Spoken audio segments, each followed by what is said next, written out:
They start out like a hum, you know, and I hear that right away. I think about, you know, his love for music, and I feel like that's just him telling me he loves me. You know, when I hear those chimes, I feel it real like he's near, that he's near.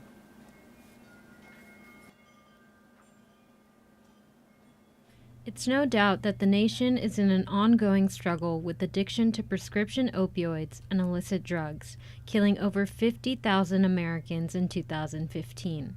Families of all socioeconomic backgrounds are left to endure the loss of their loved one, facing lifelong grief and trying to figure out how it could have been avoided. So far, in 2017, 21 people have died of a drug overdose in Fayette County. Thomas Darrell, a retired professional baseball player, was one of them. We really thought that, you know, that he had it beat this time. It was 2.5 years, you know, that he was clean, and it's total shock for all of us. It was like the poster child for recovery, and, you know, just doing so much work for the Lord. You know, you play that back in your mind 1,000 times. I felt so helpless. It was the most horrible phone call, you know, and it was just done. That's why I wouldn't go over. I didn't want to see him like that.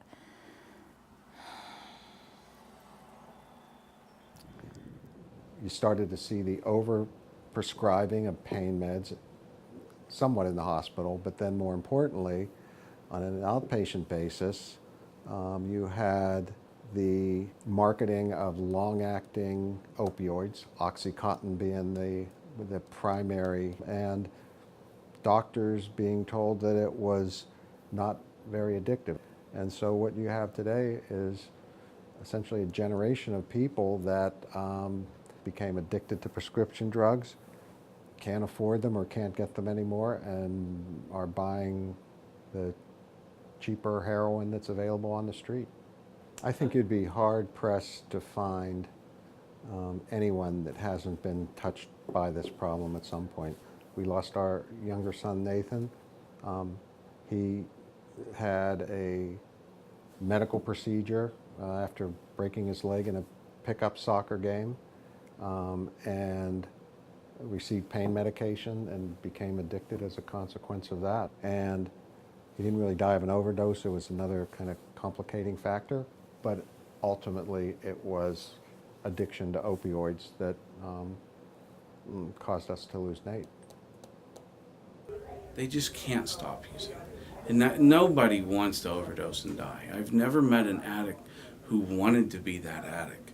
And I've been in the field for 24 years now, you know, and people think, you know, well, you hear that, well, they deserve to die or whatever.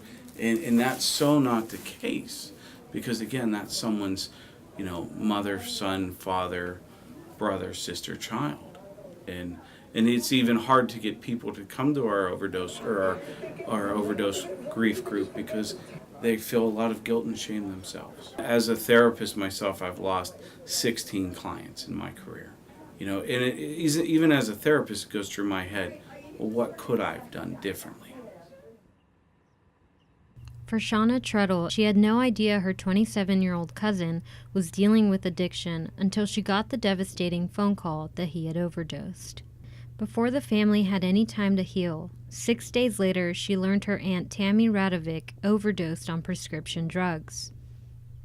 Yeah, that was the first for me that I've ever had something like that happen in the family. That's why I said I was so naive for the longest time, I guess. And then when it hit you, it's very shocking. Christopher and Aunt Tammy, they were people too. They weren't just the addiction. They had families. They were good people, and they didn't want to die. Funeral homes have also seen the devastating effects families are left to cope with.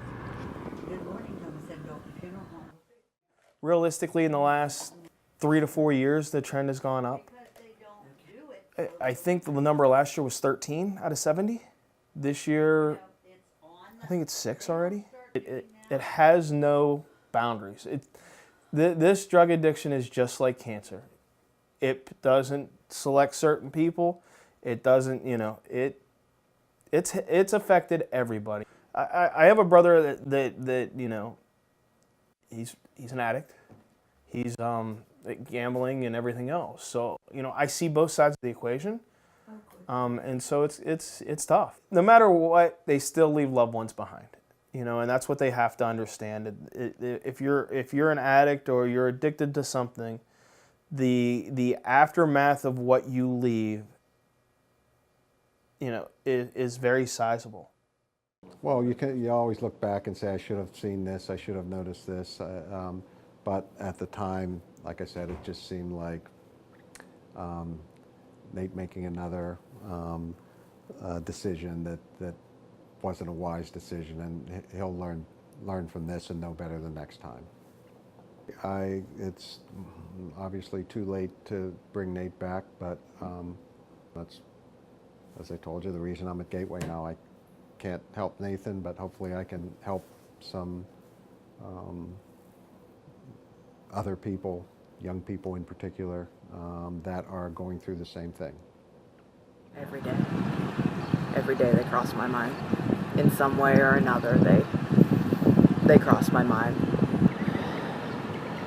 But yeah, you have to keep hoping that it gets better. I don't want other families to have to go through this. It's confusing and it's sad, and I just want people to try and learn a little bit more before jumping to conclusions about somebody. Have some courtesy not to just call them junkies, because they're not. They're not just junkies. My grandchildren are extremely attached to him. My daughter's children, she has 4, and it rips you to pieces to see children. He's really been the only father figure that they've ever had, because their own dad has never been in their life for the very same reasons. It's devastating. It's been devastating to them. It affects so many people. You could never put a price on the loss, the emotional, stress and loss that occurs in these situations.